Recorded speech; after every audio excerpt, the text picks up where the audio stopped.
You're listening to the Rooted podcast from Bible Society, a Christian organization that invites people to discover the life-giving power of the Bible. In each series, we dig deeper into a theme or book of the Bible and explore its message for us today. This is Series 1, Sermon on the Mount. Welcome back to the 6th episode of the Rooted podcast. I'm here again with Mark and Esther. We're really excited to continue on talking about the Sermon on the Mount. We are here now in chapter 7. So today we're going to look at verse 13, talking about narrow and wide gates, all the way through talking about false prophets and fruit. And then we're going to end with a little bit on Jesus's parable, which kind of wraps up the Sermon on the Mount, the two house builders. Esther, Mark, how are you guys today? How are you feeling? Feeling good. Yeah, and I've been really looking forward to this. Yeah, let's crack on. I'm just going to read verses 13 and 14, and we'll start just a discussion on the narrow and wide gates. Enter through the narrow gate, for the gate is wide and the way is broad that leads to destruction, and there are many who enter through it. For the gate is small and the way is narrow that leads to life, and there are few who find it. It's an interesting image that Jesus is giving here for us, and it's quite simple when it's read, but I think it's actually interpreted lots of different ways. People look at this just to begin thinking about it. In my Bible here, it says, the way is broad that leads to destruction, and the way is narrow that leads to life. But I was reading in the Youth Bible, actually, Bible Society's Youth Bible, and in that translation, it says, the gate to hell is wide, and it says the gate to life is narrow. So I guess there's an interesting conversation around this passage, specifically thinking about, is Jesus talking about a prediction of future judgment here? Is he talking about heaven and hell? Or could he be talking about maybe life here and now on the earth, living in a place of destruction or a place of life? What do you guys think? That's a great question. The Bible Society's Youth Bible is actually the Good News Bible, which is what I've got here. And as you say, it says the gate to hell is wide and the road that leads to it is easy. So it uses the word hell. I looked at a couple of other translations and they tend to use the word destruction. So I looked back at the Greek New Testament. The word is apolia, which means destruction. So that has been interpreted. And, to a certain extent, all translations have a bit of interpretation in them. But the translators of the Good News Bible have interpreted that as meaning future destruction, for which they've used hell as a kind of shorthand.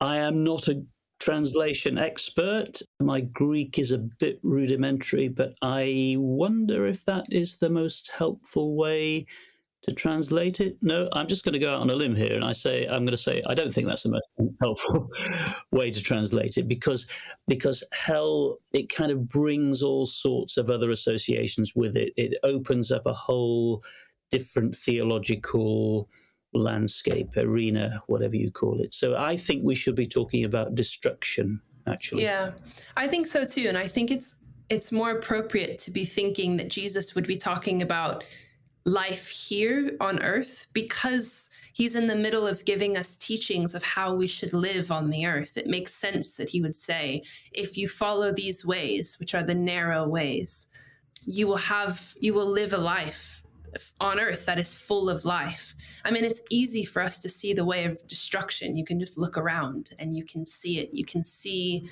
the ways of life that are really easy to live, and they go against everything that Jesus has just been teaching. But if we were to follow all the things he's been teaching, it's narrow, but it leads to life here. So yeah, I agree. I think it's much more, makes more sense that Jesus would be talking about life here on earth. I mean, I'm not sure that I like the translation of destruction into that word hell in the Good News Bible. I agree with what you've said there, but I think perhaps we're taking those as the most important words in that passage, when I think what Jesus is actually emphasizing more than destruction and life here is the choice that we all have to make. He's pointing us to the fact that, okay, you've heard all of this teaching from me. Now what? What are you going to do with it? How are you going to apply it? this imagery of the gate, Jesus actually in the Gospel of John, chapter 10, verses 7 to 10, he describes himself as the gate. He says, "Very truly I tell you, I'm the gate for the sheep. All who have come before me are thieves and robbers. I am the gate. Whoever enters through me will be saved." So I think we have to read this statement, look at this image that he's given here in that light. Do you accept me? Do you follow me? Are you going to obey me, love me, serve me wholeheartedly, or are you not? Yeah, I like it too that there's an emphasis on it being a way and not a kind of a destination or a place that we're going, but this is a practice. It's a way of life and something that we're going to be continually coming back to and returning to. The fact that Jesus himself says that I am the way. I think there's something quite comforting in that this is all a practice. It's something that he wants us to apply to our lives daily. This is a very rich image, isn't it? There's a lot in there. And you can imagine, say, a city gate when you've got the broad entrance, which is for carts and carriages and things like that. And, that's what most people would use because there are a lot of people coming in and out. And at the side, you've got a small gate, which after the city gates were closed at night, they might open that one to let people in. That wouldn't have got so much traffic. It was just harder to navigate, as it were. So it is very visual in that sense. But it made me think just of how we control or do not control our instincts and our desires. And I think most people are probably not very good at this. And so you have this contrast between people who are committed to doing the difficult things and people who just, can't be bothered, just do what they want, go with the flow. And I think in our Christian terms, I think you've got more people who will just do what they want than people who are going to be heart and soul committed to doing the difficult things and following Jesus.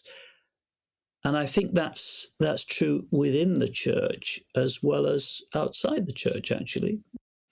And then I was thinking too about just the fact that if we're going to achieve a long-term goal, we have to deny ourselves short-term pleasures and benefits. The people who really achieve things in life don't go home from work and sort of slump in front of Netflix for the evening. Oh, no. Now I know why I'm not successful, Mark. Well, I speak as a serial offender, so, I don't even have Netflix, but I do. You know what I mean. I do. And there's something about living a disciplined life and having our eyes fixed on the goal. And, your mates are off doing whatever they're doing, but you have chosen your path. You're going to achieve your goal. You will dedicate yourself to doing something which is hard. This hard way, this narrow road, means you can't take everything you necessarily want to take with you. There might be things you have to leave behind. Yeah, you have to make sacrifices, but the destination or what you get going along that road is worth it. It's worth them more than anything else. I like the idea too of what you've said, Mark, that we don't want to excuse ourselves from this by saying, oh, we're Christians, and so we're following the way. So we're following the narrow way because I've accepted Jesus and I believe in him. Well, not necessarily, right? I could believe in him and I could still be following my own way very easily, couldn't I? But actually, that a lot of the time, the correction that Jesus spoke, he was speaking to the people who were the religious leaders of the time, right? And the ones who thought that they had it down and were doing the right things. So yeah, it's almost like we are saved, but then there's still a higher way, and it is this way of following Jesus. But almost this thing of like, you could still be choosing the not narrow way and believing in Jesus, and you could be living a different way, couldn't you be? So yeah, it's compelling, convicting. So next we've got verses 15 through to 23, the next section. Esther, do you want to read that for us? Happy to. Watch out for false prophets. They come to you in sheep's clothing, but inwardly they're ferocious wolves. By their fruit you will recognize them. Do people pick grapes from thorn bushes or figs from thistles? Likewise, every good tree bears good fruit, but a bad tree bears bad fruit. A good tree cannot bear bad fruit, and a bad tree cannot bear good fruit. Every tree that does not bear good fruit is cut down and thrown into the fire. Thus, by their fruit, you will recognize them. Yeah, good. I said through to verse 23, but you're right, Esther. That's where we want to stop. Thinking about false prophets, maybe there's a bit of sensitivity around this, or even a bit of fear where people, there are lots of denominations and churches that believe in prophecy for today, that all Christians can prophesy, or some believe that there are just people who are the prophets today who prophesy. But there is this thing surrounding this, or there can be, of what is a false prophet. And Jesus warns us against them, doesn't he? So I guess some of the questions here, what do we think a false prophet is based on what Jesus has said here? And I guess, what is our response to this, or how do we live according to what Jesus has said here? My mind went straight to church leaders, actually. So not so much people who are prophesying in the sense of telling the future or bringing a message or something like that, because he seems to be talking about not just about people who are getting it wrong, but about people who are really bad people. Inwardly they are ravening wolves. So they look sort of meek and mild and respectable and upright and upstanding on the surface, and inside there is this evil, this destructiveness, and I took him to mean, I'm afraid, the sort of leaders that we hear about all too often nowadays, the Christian leaders who are caught out, they're revealed as abusers of different kinds, people who are financially corrupt or sexually corrupt, or who abuse their power in different ways. I thought about the book of the Bible, it's very short, 2 John, and it's a letter that John is writing to a church where there's a concern about false teaching. So he's writing to them about how can they spot this. So this sort of really explores, what does this look like? So it's something about, if someone's not teaching that Jesus Christ came in the flesh, and if someone is saying, I've got an advance on what Christ taught, I've had further revelation from God, and they're telling you this other stuff, that's a sign that it's false teaching. Yeah, I agree. That element of doctrinal truthfulness is really important. I don't think we can do without that. Just putting the other or another angle on that, I think somebody can be really, quite doctrinally sound and express themselves and teach in ways which are actually really unhealthy and unhelpful. I mean, for instance, I am an evangelical. I want people to be converted and to turn and follow Jesus themselves. But if somebody goes on and on and on in every sermon about hell and judgment, that's not going to be fruitful and it's not going to be helpful. It's hard to call them a false prophet, but nevertheless, they are behaving in a way which lends itself to people thinking of God as this sort of angry, judgmental person, and they're not actually stressing the love of God. So what may not be incorrect turns out to be something that grows bad fruit instead of good fruit. Yeah, I think that's right. Because I think too, when I think about this, the message, you're right, can be correct, but what is the heart behind the message that you're giving? So if you think about prophets in the Old Testament, they they were speaking truth to power, right? So they were coming to the old priests and kings, and they were saying, you think you've got it right, but actually you've forgotten the cause of the oppressed, or you've done this thing. So I think what you're saying, Mark, is right, is that a false prophet perhaps could be someone who comes and speaks truth, but it's just to prop up people that are in power, that it's, let's say I'm speaking at my church and I've got a message that I know is going to give itching ears what they want to hear. And I come and I say it and I speak it and everyone stands up and they applaud me and they clap and it's all really good. And then everyone goes home. But I think that can become really dangerous. I think I'm getting into false prophet territory right there, because I'm just saying a message that I know is going to be accepted by my audience and I'm going to be cheered on for that. I think that's the kind of thing that Jesus is warning about, because it's all about power when it comes to that. So I think you're right, Mark, what you were saying about you can have a message, but why are you giving that message? And is it truth? Well, I mean, truth is not dependent on how people respond to it.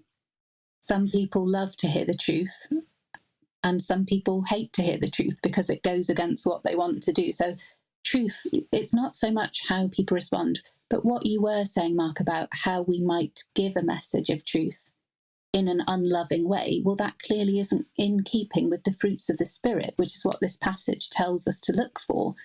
What are the fruits of the Spirit?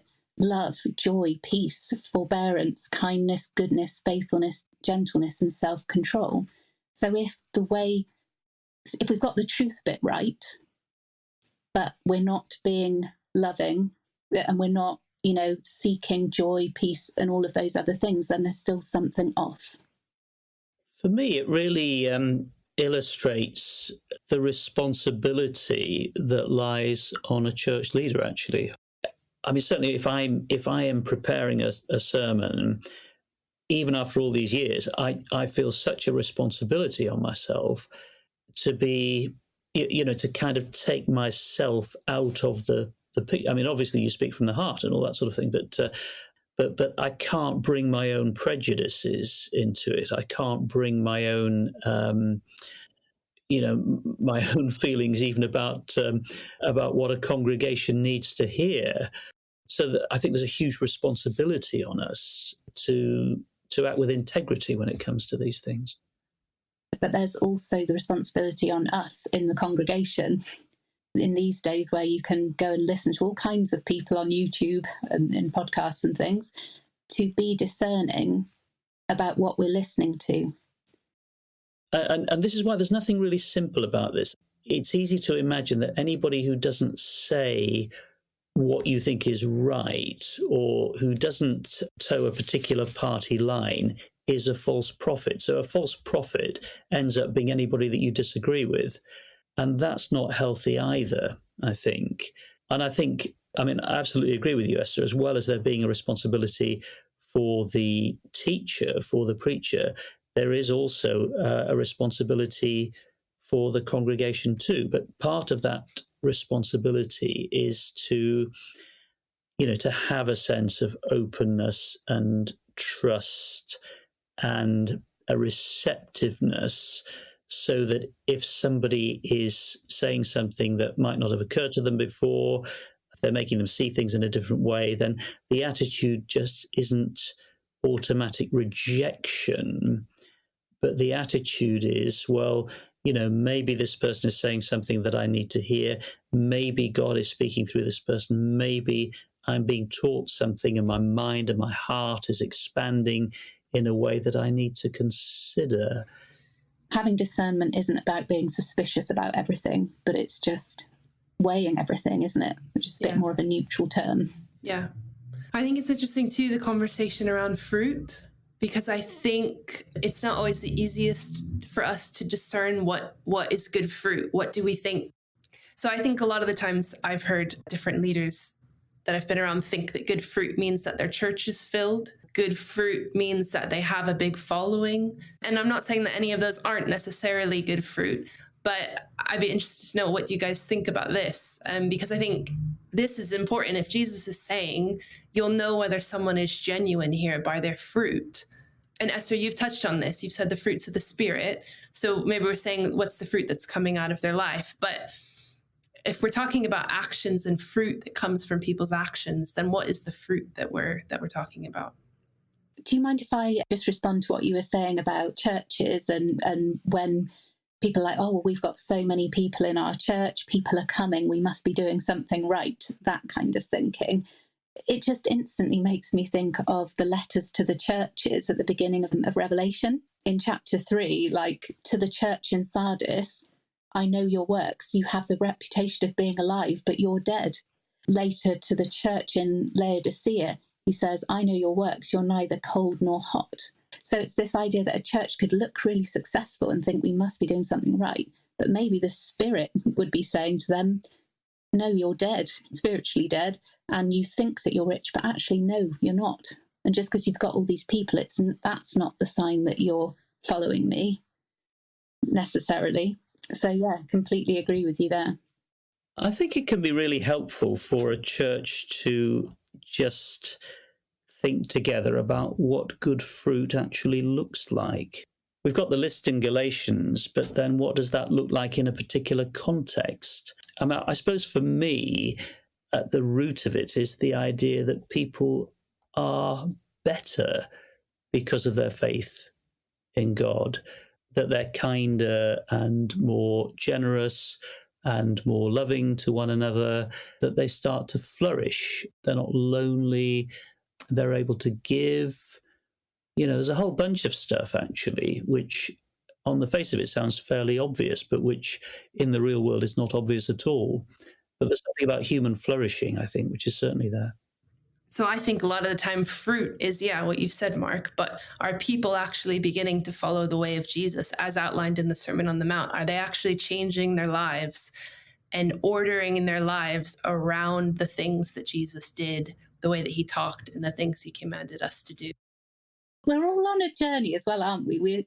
There's that kind of process of sanctification. And I think, had you met me as a teenager, I got baptized as a teenager and was very involved in church, but there were many, many things you would have been able to see in my life and think, wow, some work of the Spirit needs to be happening there, some sanctification. And I'm certainly not the finished article now, although I hope that all through my life I'm going to be growing and becoming more Christ-like. And people that meet me now and might be like, oh, I'm not sure about her.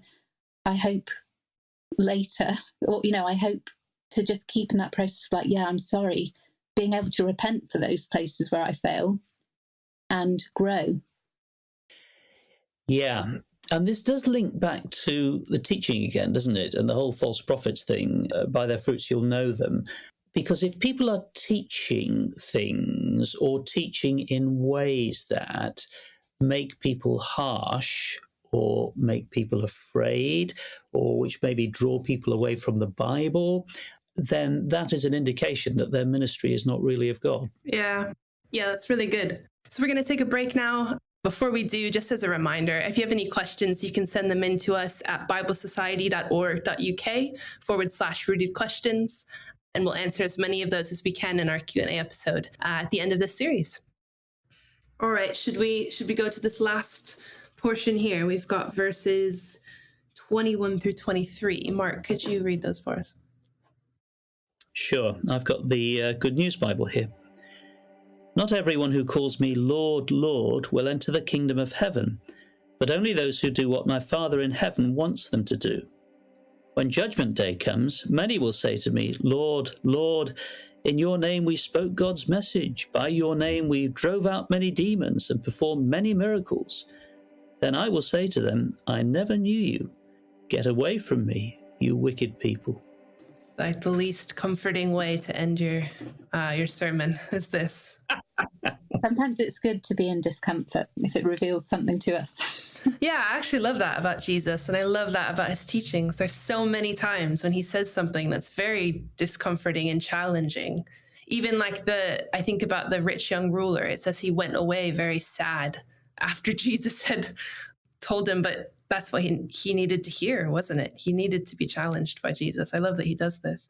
I think this passage reminds me of how man looks at the outward appearance, God looks at the heart. Jesus kind of cuts through all of that. I guess this is sort of talking about Judgment Day. On that day, he'll be able to cut through all of that, and he'll see through to our hearts. Our hearts will be exposed. And it's at that point that he's going to say whether, did he ever know us or not? It's a very challenging thing, which I think if you read it sincerely, we all have to respond to this in some way. I always feel quite sad for the people who come to Jesus and say this in this passage. I always feel, that's really to be deceived, to think that you were doing the right thing and that you were doing it even more so. It repeats in Jesus's name that you were doing these things, but actually that you completely missed the point. The point isn't that we're doing these things, but that we know him. And as a result of knowing Jesus, our lives and the work of our lives changes. I see what you mean by saying you feel sorry for them. We should have that compassion, particularly if we see that someone is deceived right now, where there's still time to kind of encourage them and point them to God, whatever. But this whole sermon, we've had Jesus calling out hypocrisy, the kind of ways that we deceive ourselves, that we're doing something that really we're not wholeheartedly doing. Praying in the street to be seen, what will your reward be? I do think it links back to that.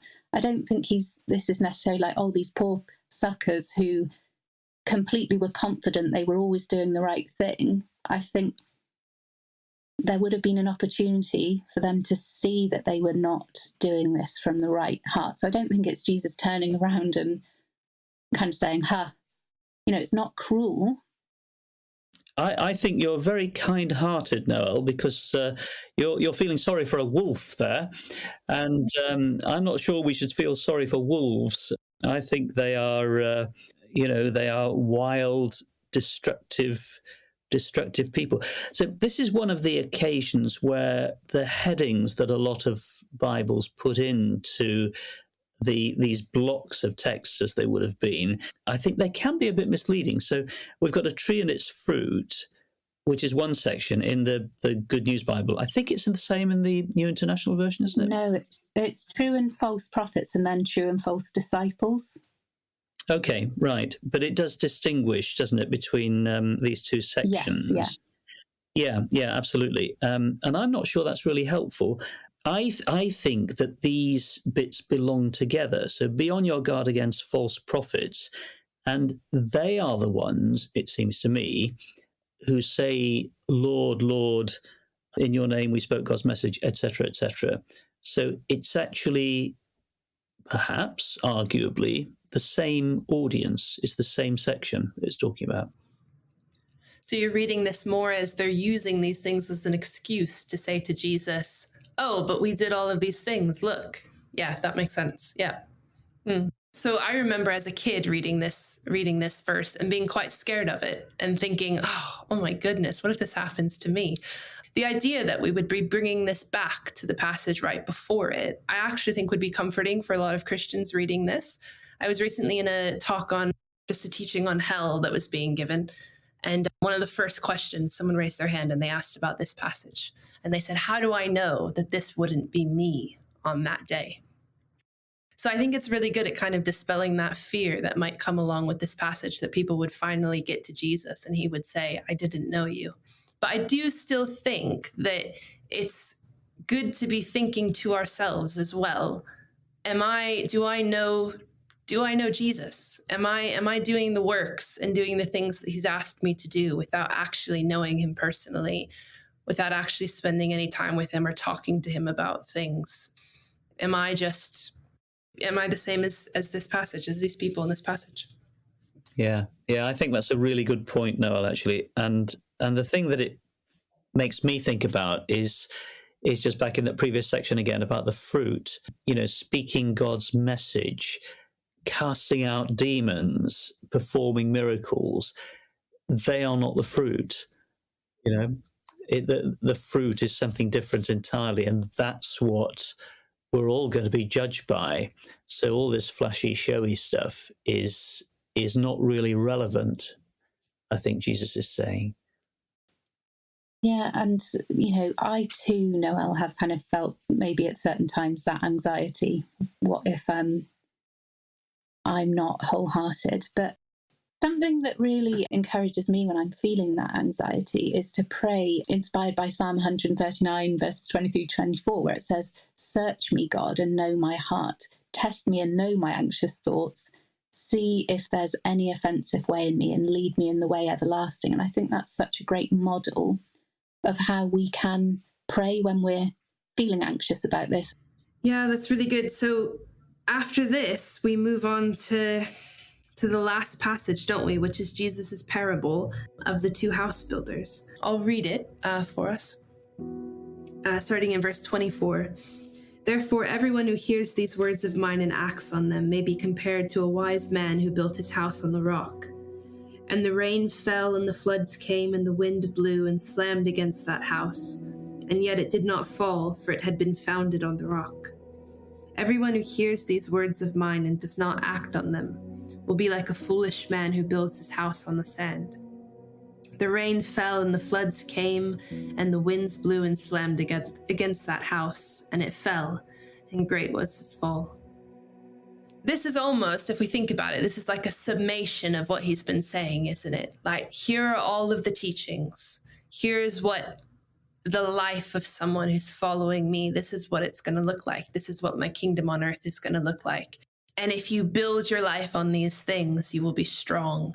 And if you don't, your house will fall, right? But the thing I love about it is I think there's such a stress on our actions, because we live today, and it's a lot about, in the church, today, is we are saved by grace through faith, right? Which is absolutely true. But Jesus talks about what we do in our works and our actions all the time. It's very, very important to Jesus. And so I think this is so beautiful. And the Sermon on the Mount is so beautiful because it actually does matter what we do. Jesus, the Sermon on the Mount isn't saying, I want you to make sure that you go to church and worship really passionately on Sundays, and then, that'll be that, and you'll be a Christian. But you actually, he wants us to give to the poor, and he wants us to help the prisoner, and he wants us to take care of the widow. And these are actually really important to Jesus. And I think this parable really sums that up, that our actions really matter. I think that's a great takeaway, really, from the whole of the Sermon on the Mount, isn't it? For me, I read that and I thought, well, yeah, we're back to the narrow gate again. And because building your house on rock is hard, you've got getting down to the bedrock takes hours of work with a pickaxe and shovel. And it's much easier to throw a shack up on a bit of a sandy, sand dune or something like that. And so putting the time in and the discipline and the effort, the work, it's hard labor sometimes. But for me, that's what the Sermon on the Mount is about. This is what it takes to be a secure disciple of Christ. It's not easy. And that house built on the rock will last into eternity. It's the lastingness of it too. Yeah. Oh, very good. Well, that's it. This is our podcast on the Sermon on the Mount. Next week, we're going to be answering your questions. So if there are any that you've had over these last 6 weeks, anything that we've said that you went, I actually don't agree with that, or you have questions for us just on any topics, please do send them in. So you can send them in at biblesociety.org.uk/rooted questions. And that's it for this week. And we'll see you for the official last episode of Series 1 of the Rooted podcast next week. Thanks for listening to this episode of the Rooted podcast. To find out more about Bible Society's mission to invite people to discover the Bible for themselves in England, Wales, and around the world, visit biblesociety.org.uk.